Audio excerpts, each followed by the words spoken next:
Hey guys, Wade Willis here for my playthrough of Umineko. I believe this is part 7. Um, Now we're finally getting into the story. I'm excited. We're learning that there's like 20 tons of gold, maybe it's 10 tons of gold that the grandfather got from Beatrice a witch, and he's having everyone in the family searching for it because if they don't find it, apparently it's going to be able to bring back Beatrice. So he has this riddle. Oh, not only does he want the family, but he also wants the servants and everything to go looking for it as well. Because the more people that look for it, apparently it makes the magic stronger. I don't completely get it, but cool. So yeah, I'm excited to see this, and I want to really get into the meat and potatoes of this story. Nanjo-sama, how are you feeling? Ah, Genji-san. Oh, it's just there's no place for me to be anymore. With a bitter laugh, Nanjo turned to face the door to the parlor. That look was apparently enough to tell Genji what Nanjo wanted to say. For the most part, Genji also understood the family situation. It must have made him want to frown, knowing that right now in the lounge, the master he served was being discussed so disrespectfully. But it would have been very difficult to gather that from his expression. Still, I don't understand. Why did Kinzo-san have something so provocative written, I wonder? Nanjo looked at the portrait of Beatrice. No, he actually directed his gaze underneath the portrait at the plate with the epitaph, not to presume to understand Master's thoughts. However, I'm sure he had a deep reason in doing so. Since long ago, when Kinzo played chess, he would always prepare his moves according to some far-reaching judgment. Yes, sometimes even to make moves I couldn't understand. For an average person like me, it was impossible to see through to whatever he was planning.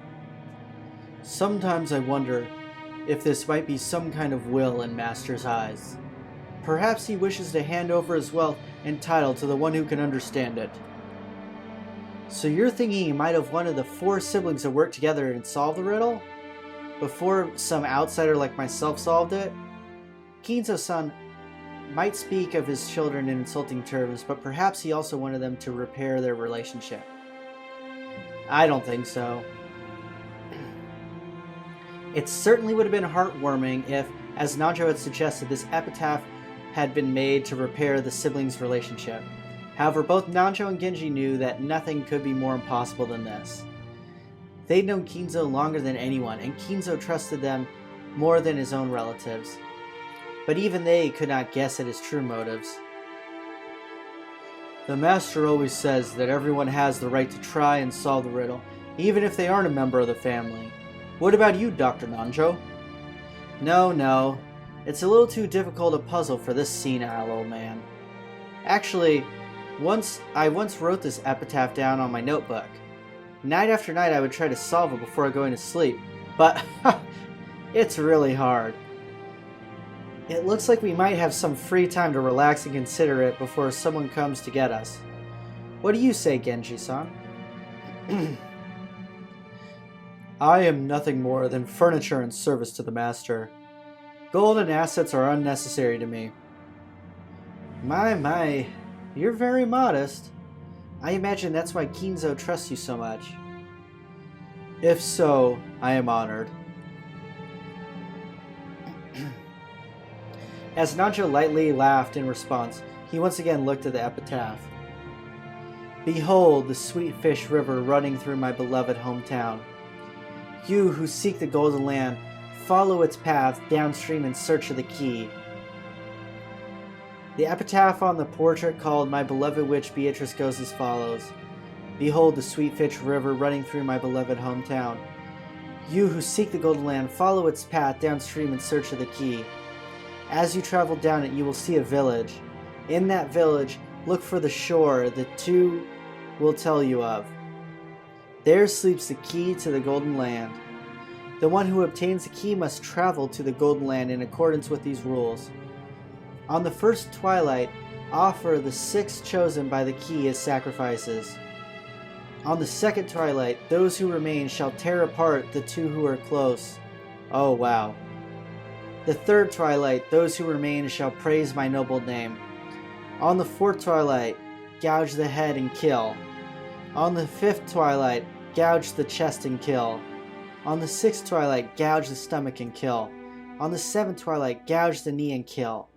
On the eighth twilight, gouge the leg and kill. On the ninth twilight, the witch shall revive, and none shall be left alive. On the 10th twilight, at journey's end, you shall attain the power of the Golden Land's treasures once and for the last time. The witch shall praise the wise and bestow 4 treasures. One shall be all the gold from the Golden Land. One shall be the resurrection of all the dead souls. One shall be the resurrection of the love that was lost.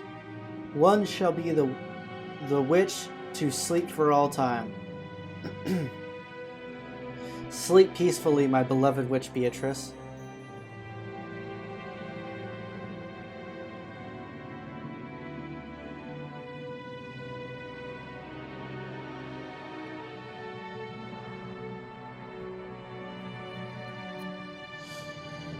Oh.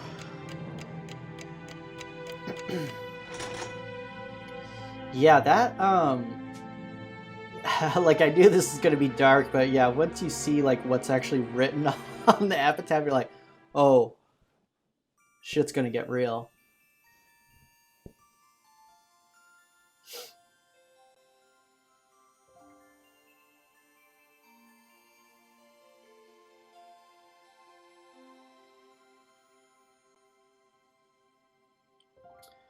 So, on the 10th twilight, the journey ends, and you reach the Golden Land. You really are diligent, Maria. You did a good job writing all this down. Ooh, I forget a lot, so I always write things down. Mama told me to. There was a notebook inside the handbag Maria was carrying around, and Beatrice's epitaph was copied onto it. Thanks to that, we were all able to challenge the puzzle of the epitaph while walking down on this beach. Jessica and the rest had already tried to solve it several times, and had already gotten bored with it. However, since this was a first for me, I was so excited that I couldn't stop. It really tricked my sense of adventure. Let's start with the first line. Behold the Sweet Wish River running through my beloved hometown. Where was grandfather's hometown again? I heard that before the war, the Ushiromiya family had a mansion near Odawara, which makes you want to know which sweet river flows through Odawara, right? Yeah, because that river would be the starting place. Anyone searching for the Golden Land would head down that and search for the key. What's this river in Odawara? Does it have a sweet fish swimming through it? If you're looking for sweet fish in Odawara, it'd have to be in Hayakawa. It's famous for its mountain stream fishing. Ooh, I hate fish. Maria, you'll understand when you get a bit older.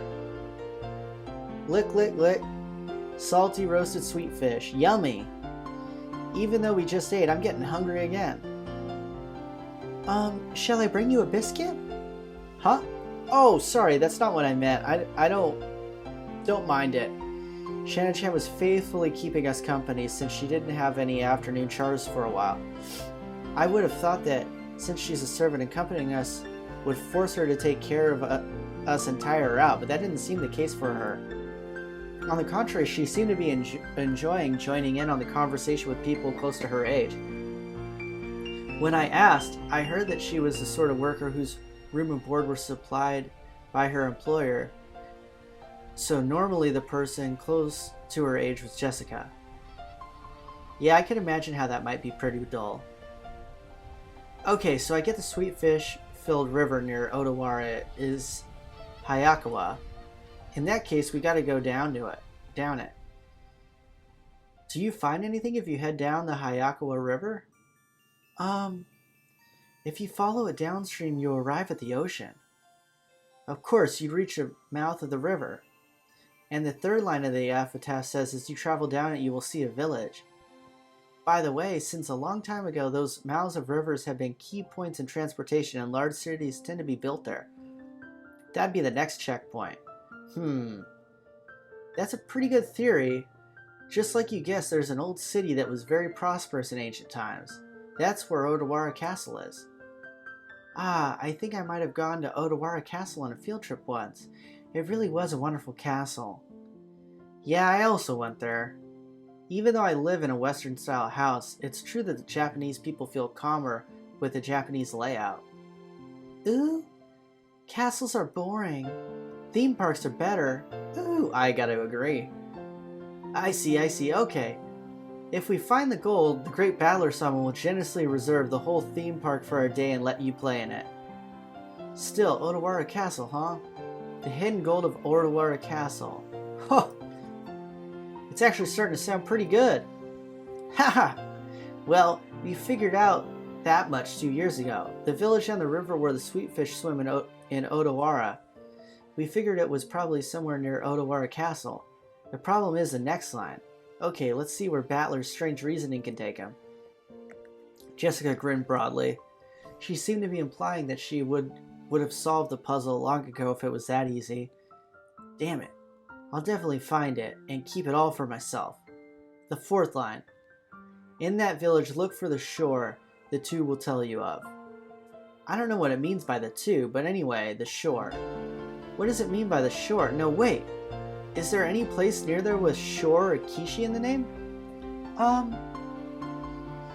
I've heard that there's a place called Sogakishi in Odawara. Huh? Wow! You sure know a lot about it. Heh. What could that mean? Shannon-chan, are you trying to solve the riddle and get the gold too? That makes us rivals. It's not like I'm interested in gold, it's just that George-sama told me about it before. That's because we reached the same conclusion 2 years ago. We even went to the trouble of laying out a map and looking it up. It was about 5 kilometers to the north of Odawara. We definitely found a place called Sogakishi there. However, after that we got stuck. The fifth line doesn't say where the key is hidden in that place. Maria-chan, could you read it for us?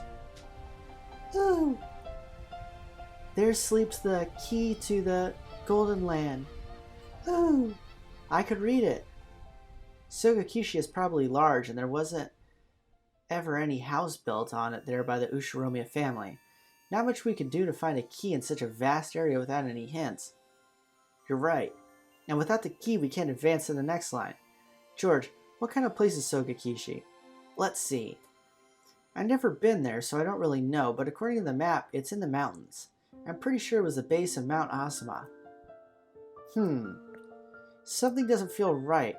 You'd expect a riddle pointing the way to a hidden gold to be a bit more exact. You get the feeling that even the part about Sogakishi was a mistake. Well, I think it could be Sogakishi. It could be talking about some house that grandfather lived in when he was a kid that we don't know about. After all, the first line mentioned is his beloved hometown. Shannon, you served grandfather alcohol and stuff lots of times, right? Hasn't he ever talked to you about his past? The master almost never speaks of the past. However, he speaks about the Great Kanto earthquake as though it was someone else's story, so he may have been living far away from the Kanto area. The Ushiromiya family may have been living in Odawara, but not all branches of families were. Grandfather also called himself part of a branch of a branch family, the least connected to the successor. And that means the beloved hometown might not even be Odawara at all. I never searched anything about grandfather's hometown, and I doubt he'd actually tell me if he asked. If the so-called beloved hometown isn't referring to the Ushiromiya family roots, then the Odawara theory is wrong from the beginning. Of course, this doesn't completely remove the possibility that it was Sogakishi. For example, perhaps he lived in Odawara when he was very young, then moved away. Ooh, I don't understand what you're talking about. Ooh. Maria had been completely left out of the conversation, and now she sat out, puffing her cheeks in boredom. So basically, if we can't even agree on the starting point for this dice game of gold, we're totally stuck. But wait, after the first 5 lines, the thing we end up finding the key is a key, right? Even if you don't have a key, it's always possible to bust through a door. Can't we just skip the first 5 lines and start figuring out the rest? That's a horrible idea, I'm gonna say. Oh, I hadn't thought of that.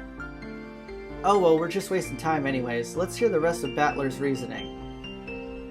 But in the next part, it gets dark really fast. Shannon frowned slightly, after looking back at Maria's notebook to recall what was written there.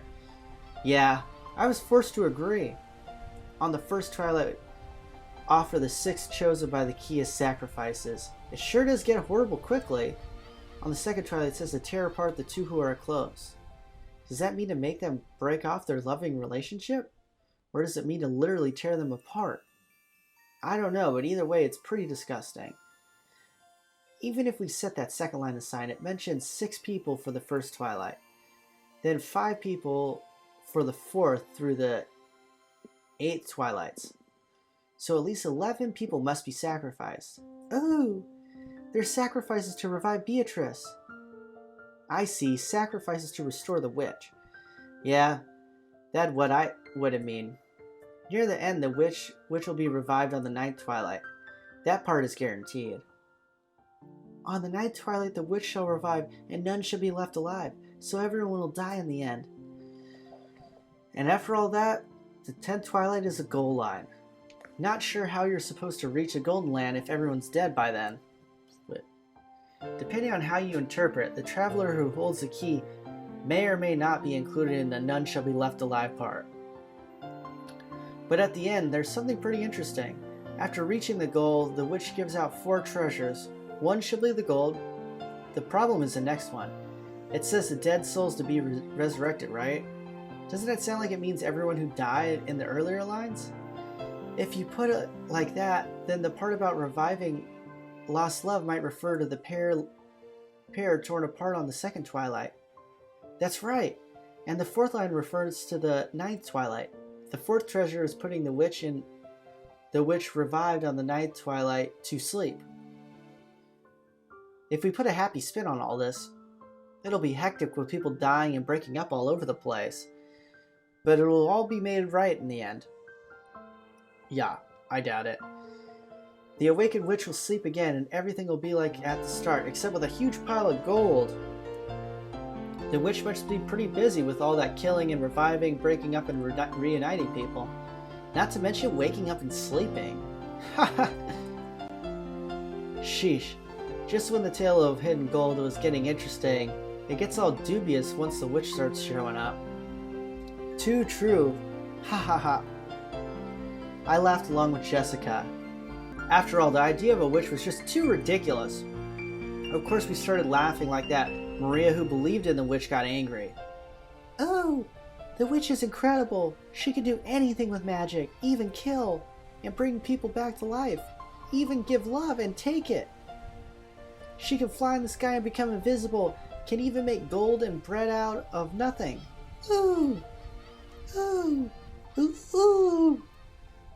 Ugh, dang. My bad, we were just joking. Jessica apologized, sticking out her tongue, but Maria didn't accept it. She grabbed at her notebook out of my hands and opening it to some other pages to try to prove the witch existed. Those pages had colorful drawings of witches on them, and well-conveyed, fantastical image Maria had of witches. It wasn't normal, sinister image of crooked-nosed hag flying around on a broom, but it had a dreamlike person with unnatural powers who could do anything and wear a beautiful dress. It was just as you expect from an imaginative young girl.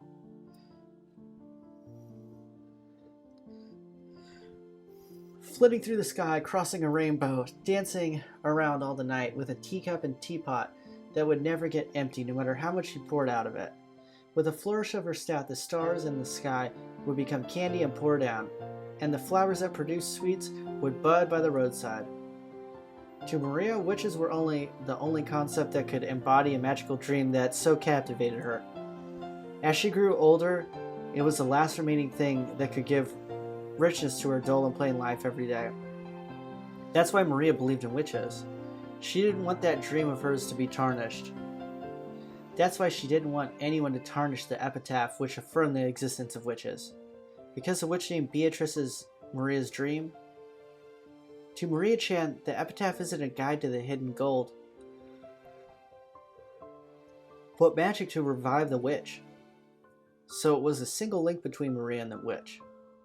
Maria was very angry and clung to George and Nikki. Jessica and I scratched our heads and apologized.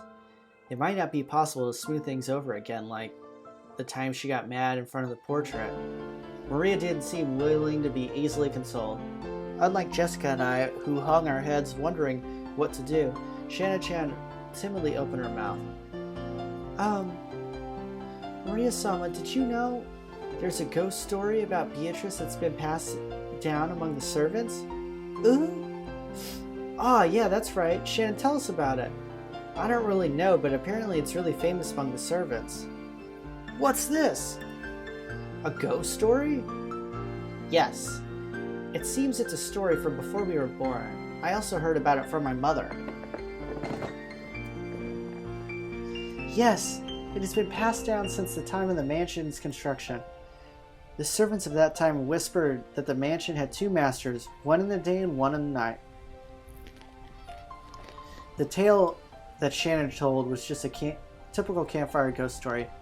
There was a forest with a witch living inside it. Then, of course, the witch would somehow come to pay the mansion a visit from time to time. At some point, this ghost story naturally sprouted up between the servants. When people do the rounds in a second time to check the doors, windows, and locks that were supposedly closed, they find some of them left open. Lights that were supposed to be left off were turned on, and lights that were supposed to be on went out. Things left lying around would disappear. And things that would appear when no one had any memory of putting them there.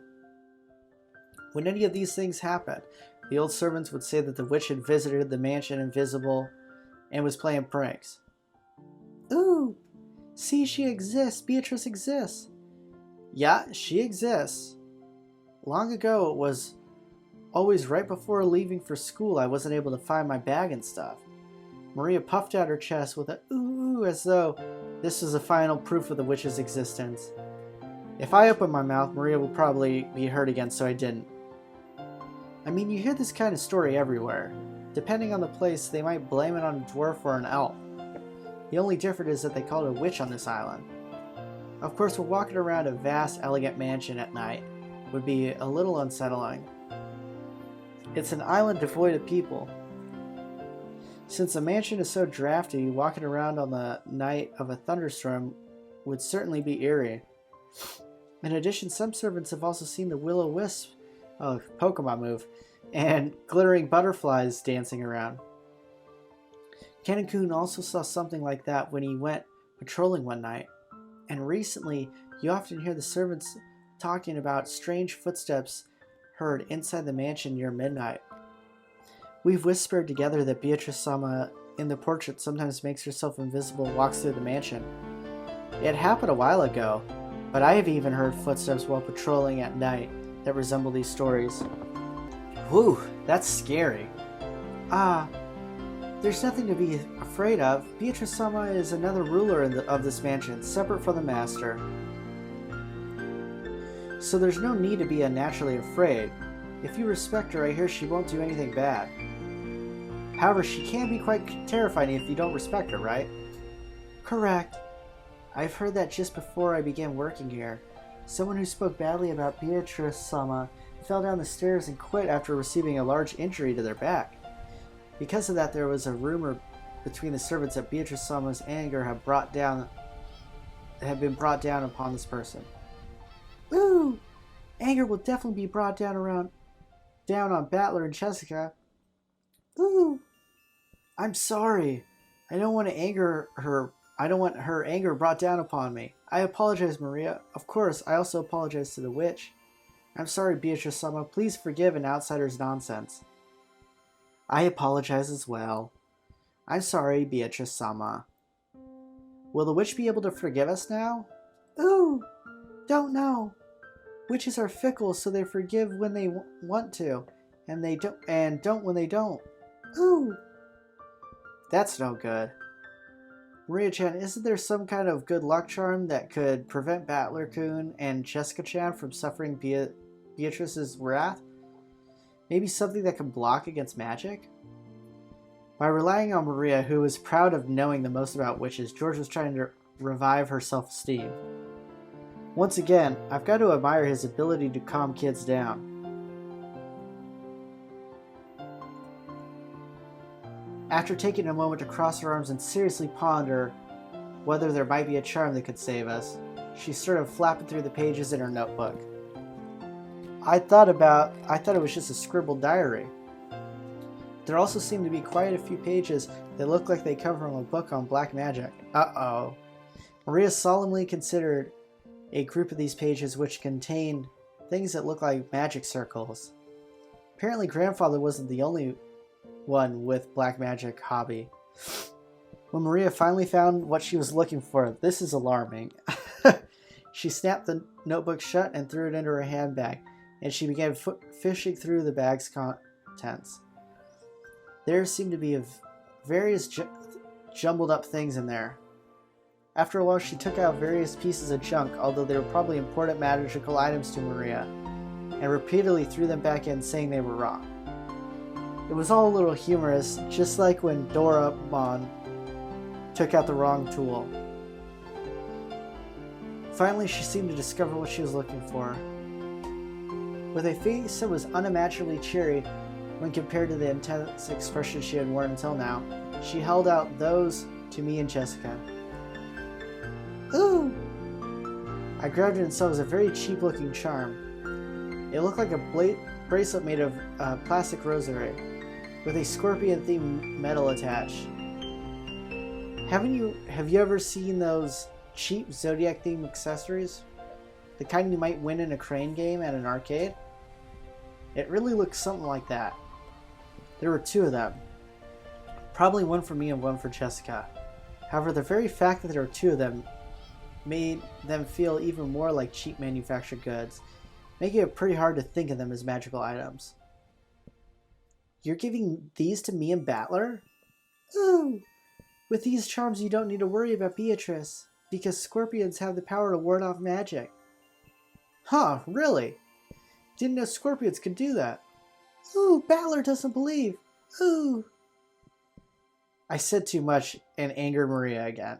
Maria took out her notebook again, pointing out to the various pages as she went on about how the scorpion had such an incredible holy power that had been used in magic-repelling magic circles since ancient times.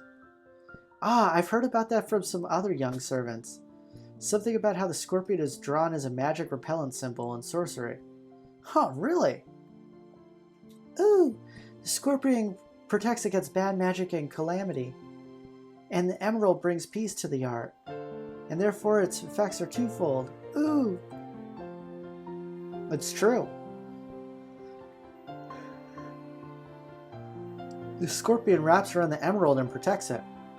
Yes, that certainly does sound like it'd work well. I really wanted to make fun of those worthless-looking charms, but as I watched Maria explaining with all her heart and realized that she'd found them for our sakes, I started to feel like it might actually work, even if it was just a pride from some game center. The material quality of the charm didn't matter. What mattered was the strength of her feelings. Even I don't think of myself as the sort of loser who'd laugh at something like that. Okay, thank you. I apologize to Beatrice-sama, but even if I do end up getting cursed, I'll be safe. I'll be safe now, thanks to Maria's charm. Right, Jessica? That's right. Thanks to Maria. Ooh! Wear it on your arm when you want your heart to be at peace. Put it in your wallet with your money. Put it in your wallet and your money won't decrease. If you hang it from a doorknob, bad things can't get in. It's a really convenient charm. What an incredible effect! If Maria-sama gives her confident seal of approval, then it surely must be reliable. Shannon-chan clapped her hands together, and Maria stuck out her chest. She was totally in a good mood again. It's probably best if we let her lead the conversation a bit longer, if it'll keep her in such a good mood. Come to think of it, she looked a bit bored when we were getting excited about the hidden gold, probably because she couldn't keep up. While eating the cookies Kumasawa-san had begged. Jessica and I had asked Maria this and about... While eating the cookies, Kumasawa-san had begged. Jessica and I asked Maria this and that about black magic. Maria happily chatted away in response to our questions. Each time, George, Nikki, and Shannon would act surprised or chime in. The crowds grew darker and darker, but we cousins really enjoyed communicating freely after years of separation.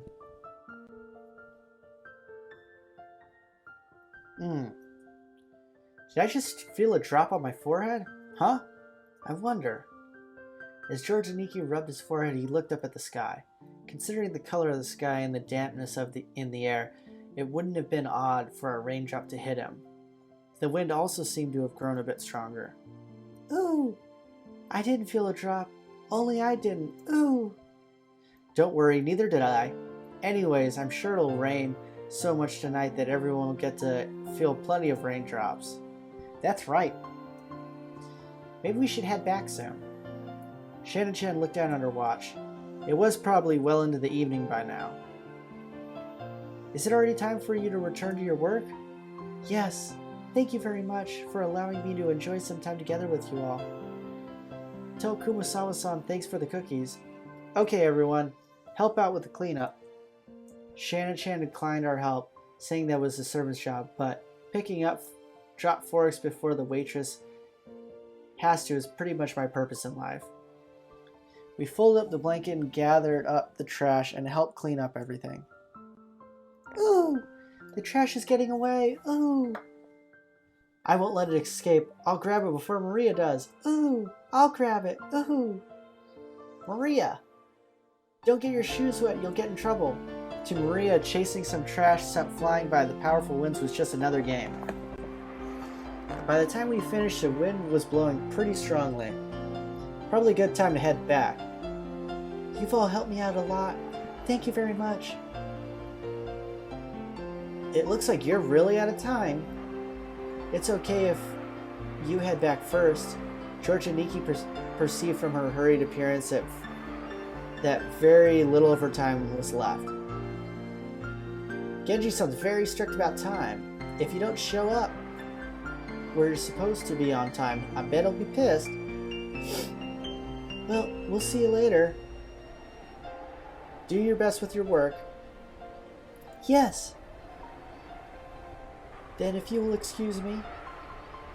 After making a respectful bow, Shannon-chan ran towards the rose garden.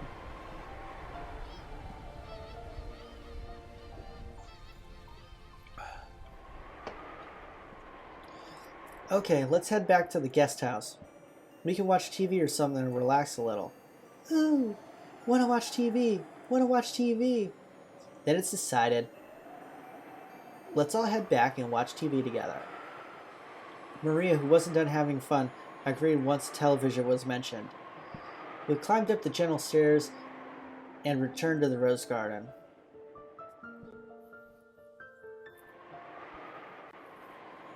The wind had grown very strong and the roses shook through the garden like ripples on the water. This might be our last chance to see these beautiful roses. I'll bet tonight's typhoon ruins them.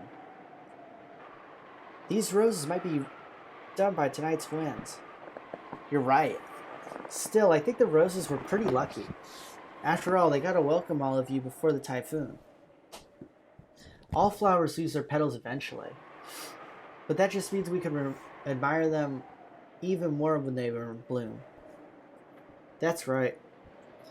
Maria, burn this image into your eyes. At this moment, they're the best roses of the year. Ooh, burn in the eyes. Right then, Maria suddenly clapped her hands. It looked as if she remembered something. My rose! The typhoon will send it flying. Ooh! Oh, you meant that sad-looking rose George and Nikki marked with a ribbon? Maria apparently remembered where the rose was. She ran at full speed. The rest of us followed her. Ooh, ooh. Where was that again? I'm sure it was somewhere around here. We searched everywhere in the area, but it was only a single flower among all these roses after all.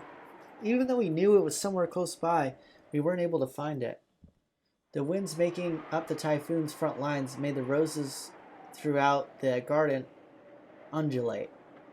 It was almost as if it was teasing us by making the location of Maria's rose impossible to find. Maybe it wasn't here. Let's try spreading out a bit in our search. Sounds good. Let's go for strength in numbers. What's up, Maria?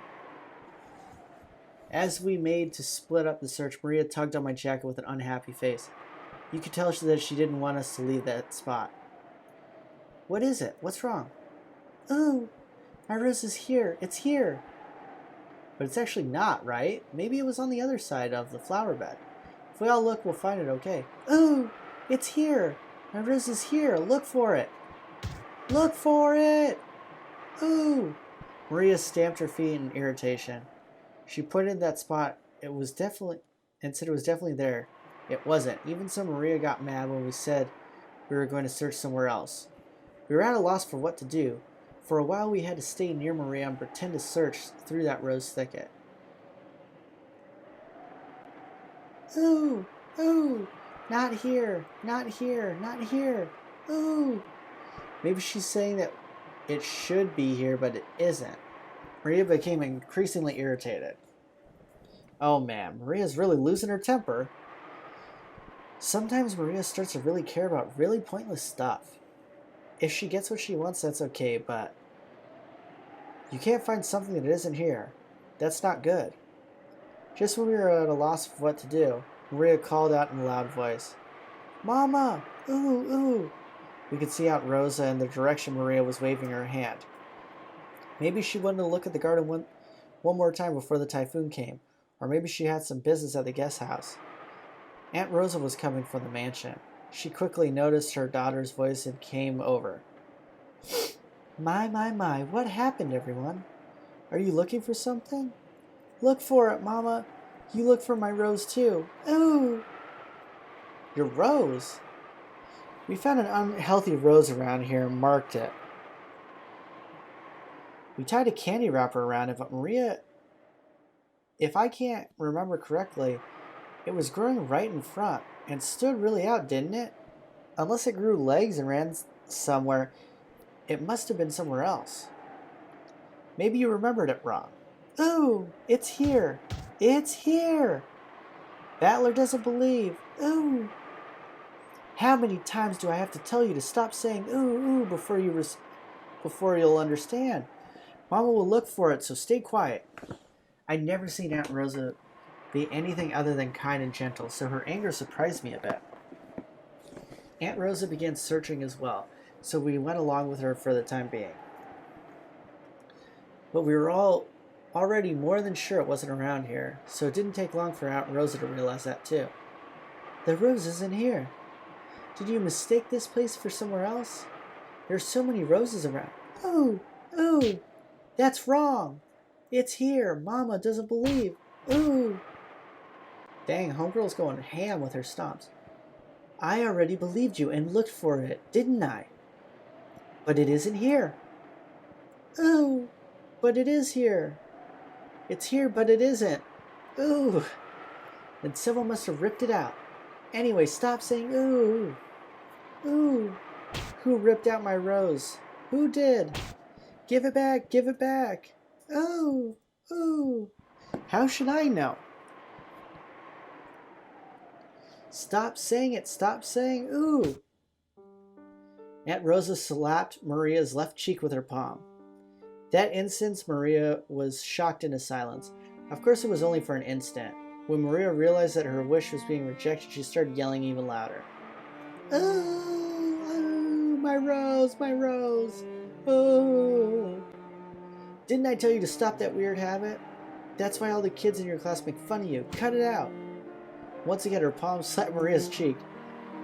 This time, she didn't go silent. She choked as she started crying and began to bawl in an increasingly loud voice. Aunt Rosa was clearly irritated and lifted her hand one more time to try to shut her daughter up. Aunt Rosa, now, she's just a little kid. There's no reason to get so serious. I tried to cut in with a bitter smile, rubbing my hands together. But Aunt Rosa glared at me with a serious face and realized that I should have stayed out of this. I'm sorry, but could the rest of you go back to your room for a bit? I need to have a little talk with Maria. Ooh, nobody believes in my rose. Even though it was here. Ooh, look for it. Look for it. Here, it was here. Ooh. But it's not here. So you must have confused this place with somewhere else, right? Ooh, it's here. It's definitely here. Ooh. Then it disappeared. Give it up. Why? Why did it disappear? Why? Ooh. I don't know that. So stop saying ooh. Aunt Rosa once again raised her hand, overcome by emotion, and slapped Maria's cheek. It was strong enough to knock Maria over. Hey, Aunt Rosa, even if she is your daughter, violence isn't the answer. I stepped in between them to protect Maria, who was still on the ground, crying, ooh. I knew that as an outsider, problems between parent and child were none of my business. But I wasn't brought up just to silently observe something like this. Don't you think it's weird, Battler-kun? Are there any girls at your school who mutter, ooh? Well, I'm in high school, but for an elementary schooler, I think saying ooh is pretty cute. Cute? Saying ooh is cute? Cute? My careless words seemed to have earned me Aunt Rosa's wrath. She grabbed my collar with a terrifying expression. Don't say such nonsense. Do you know how old Maria is? She's 9. She's a 4th grader. Not a kindergartner, but she still makes that sound during class. Don't you get it? Do you know what they say about this kid when they bully her? Thanks to this weird habit, she still hasn't made a single friend. Don't turn your eyes from reality and carelessly call Maria cute. Think more seriously about this kid's future. Ooh. I told you to stop making that sound. Didn't I tell you to stop it? Jesus. This is intense. Aunt Rosa struck Maria's quavering head from which an increasingly unhappy voice was rising. I tried to stop it, but Aunt Rosa pushed me away. My back hit George. A long time ago, Aunt Rosa also thought it was nothing more than one of Maria's baby words. But now that it hasn't been fixed even midway through elementary school, she's been worrying about it a lot. How she talks isn't that really that big of a deal, right? She'll never make it as an adult like that. So, even though it isn't fun to watch, this is a problem between parent and child. Well, even if I get chewed out by mom all the time because of how I talk. When they put it that way, maybe even a scene as painful as this isn't something an outsider like me should butt in on. Battler-kun, when you were a kid, didn't you have any bad habits that you couldn't fix that got you in trouble? Well, 1 or 2. On Parents' Day once I kept getting yelled at in front of everyone, and it was embarrassing as hell. Well then, you can understand how the 2 of them must feel right now. I'm sure they don't want us to be here right now. You understand too, don't you, Jessica-chan? I don't think anyone likes to be seen when they're being scolded. Let's go. We'll return to the guest house. Then, after Maria-chan comes back, let's welcome her as if nothing happened. That's probably for the best, isn't it? We thought George and Niki's point was probably a reasonable one, and we may have been eager to use a reasonable-sounding argument as a justification to retreat from this heart-rending scene. Jessica and I nodded at George and we all left. We called towards Maria, telling her that we were going to head to the guest house, but she didn't seem to hear and we felt sort of guilty and shameless after saying it. In that case, look by yourself as much as you want. Mama doesn't care. Oh, I'll look for it. I'll look for it by myself. Even if Mama doesn't care. Oh. Have it your way. After blasting her with those few words, Rosa spun on her heels and quickly returned to the mansion. Maria probably viewed that as a cold gesture meant to injure, but that wasn't Rosa's intention. It was because the hand with which she had so emotionally struck Maria's cheek was still numb. It was because she had stayed there screaming she might again be taken by her emotions and continue slapping her daughter's cheek over and over. After Rosa left, Maria was left in the rose garden. The wind began to blow stronger and stronger, and every once in a while a raindrop would fall on her forehead. However, Maria-chan couldn't leave that place. Not until she found that poor wilting rose. It had definitely been there. Even so, it wasn't. Even though she knew the place, and even though it had been there, it wasn't. Maria bitterly stared at the place it was supposed to be and thought frantically. Maybe the angle I'm looking from is wrong. Maybe the height I'm looking from is wrong. While gazing at a single point, Maria repeatedly stood up, changed her position, and continued to stare. The wind was getting stronger and stronger, but Maria kept on looking for that rose in front of the flower bed.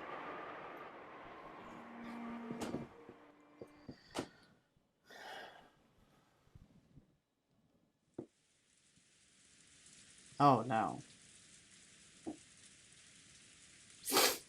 Kinzo noticed the sound of the raindrops beating on the window. It seemed to be pouring down thickly. It had begun to rain during the weather report had predicted. Kinzo approached the windows as if being stumbled by the sound of the rain. The sound of the rain is a sound of silence. That sound feels quieter than any silence, and makes humans remember that, in the end, they are alone from the moment they are born and to the moment they die. You're late, Beatrice. Were those words directed at the rainy sky? There was no one to be seen in the direction of Kinzo's gaze. Well, then let us begin. Let us begin our Banquet of Miracles. This island has now been cut off from the world. Now there are none who can interrupt my ceremony. There are many fitting sacrifices for you. 4 of my children, 3 of their companions, 4 of my grandchildren, me and my guests and my servants. You may devour as many as you please. The key of fate will select the sacrifices in accordance with the demon's roulette. If that roulette chooses me, even I will become your sacrifice. However, because of that, because I will bet on such madness, I will most certainly bring forth a grand miracle. Come, devour your heart's content. I will achieve victory over that roulette. Yes, I'll put everything on the line.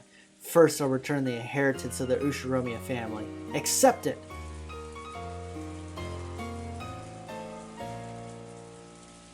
Kinzo tore the window open, ripped open a golden ring off his finger, and threw it away. At that time, the sound of thunder rang out, giving the illusion that the lightning had intercepted the ring. And when you are resurrected, surely I will be the one who stands witness. I will survive until the end and watch over you as you awaken. So, come, Beatrice. Welcome to my banquet. In exchange, all that I have created, show me another miracle just this once.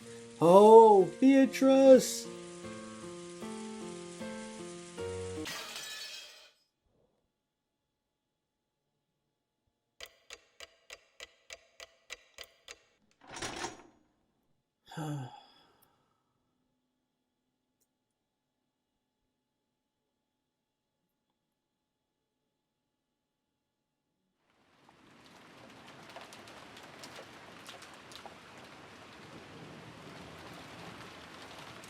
A news ticker popped up on top of the TV program we were watching.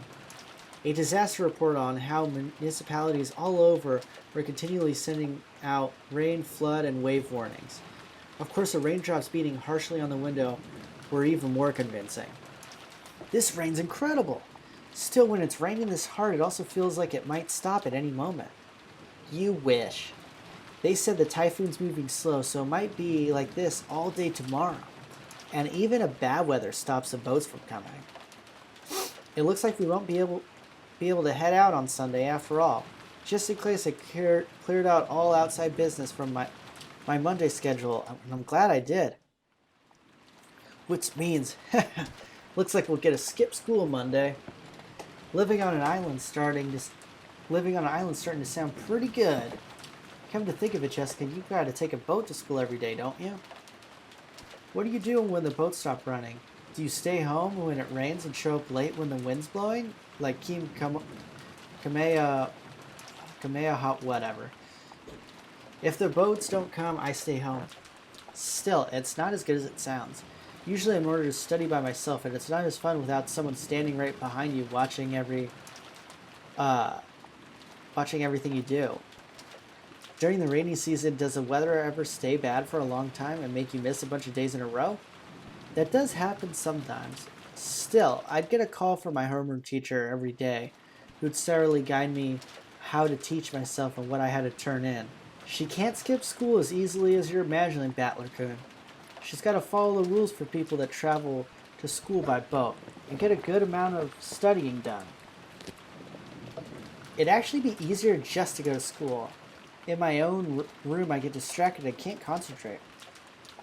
After being made to do nothing but work for several days straight, it's pretty hard to handle all the mental stress.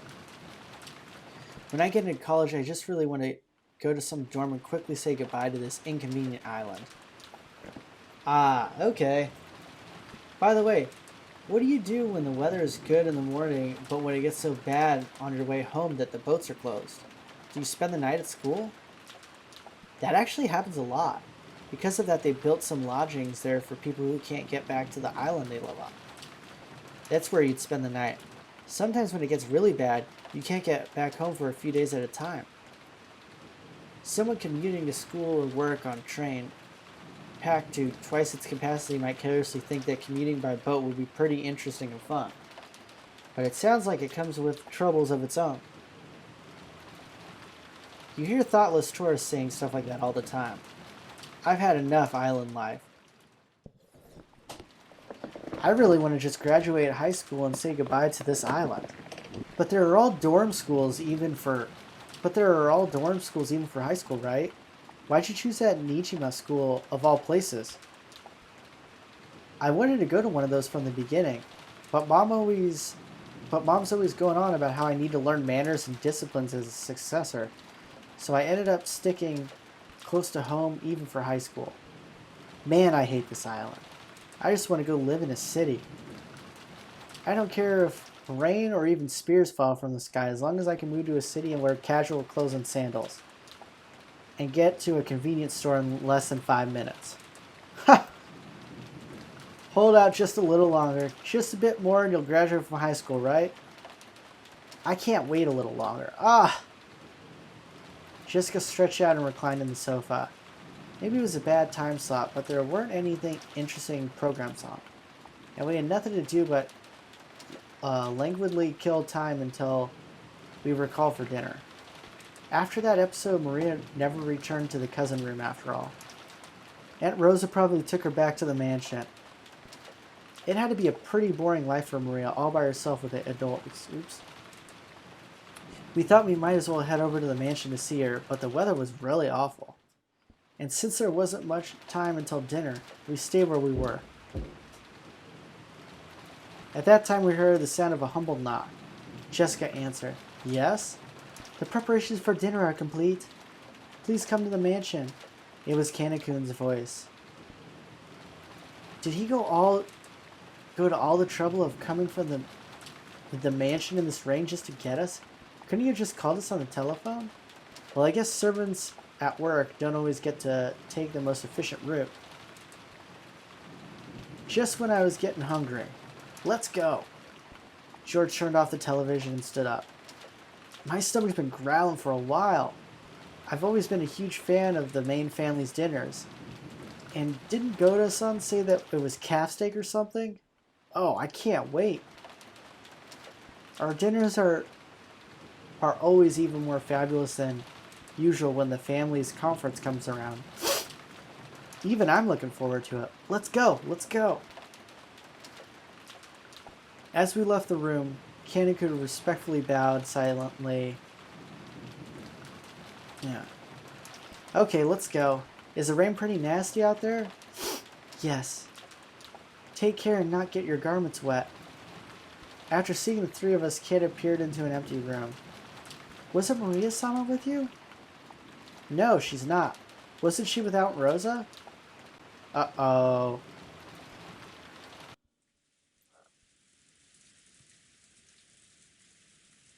Rosa was lying on the sofa in the empty parlor, having fallen asleep before she knew it. She was bearing a burden that children couldn't even imagine. That's why she only needed to let her guard down a little before weariness immediately dragged her into a worrisome world of sleep. Realizing this, Genji brought a blanket over her. When he tried to spread it over her, her eyes snapped open as if she had been shocked with electricity. Ah, thank you, Genji-san. Then when she realized that the thing that touched her was a blanket and that Genji had considerately been giving it to her, she let out a sigh of relief. Did I wake you? My sincere apologies. No, it's okay. I hadn't planned on sleeping in the first place. What time is it now? When he was asked the time, Genji checked a pocket watch that he took out of his chest pocket. It is slightly after 6.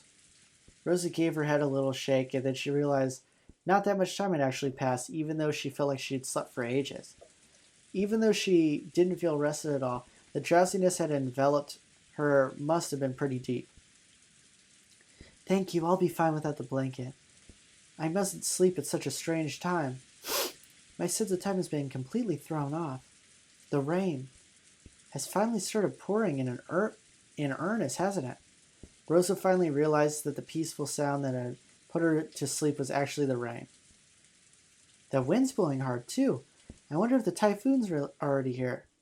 That's what they said on TV. The typhoon is moving slowly, so they think it will be like this all day tomorrow. Really? So our last chance to see that wonderful rose garden must have already passed by. From the window, what she could see of the rose garden was completely blurred by the wind and the rain. Maria! That's right, what about Maria? I have not seen her. Did she not return to the guest house? Rosa knew her daughter's nature well, so a chill ran down her spine. Maria was stubbornly honest, and if she was ordered to find something that didn't exist, she would look forever and ever, even in pouring rain. No! The cousins left before I did, so Maria was alone. Unless someone told her to stop, she'd stay there even after it started raining spears, even without opening an umbrella. How could I have lost control of my emotions and done such a thing? Even though she'd known about Maria's simple honesty better than anyone, she'd once again lost control of her emotions and done something terrible. Maria! Rosa pushed Genji away and ran down the hall.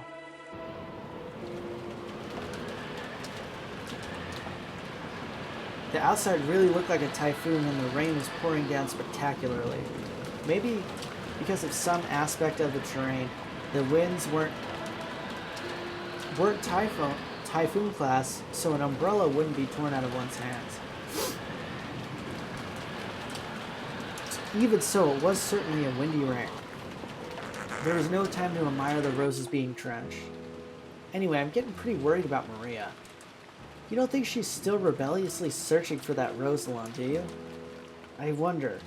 Surely she wouldn't do it in this rain, or at least I wish I could believe that, but Maria-chan sometimes really gets stubborn and intensely straightforward.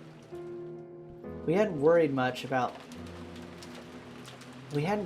thinking that Aunt Rosa had taken her back to the mansion.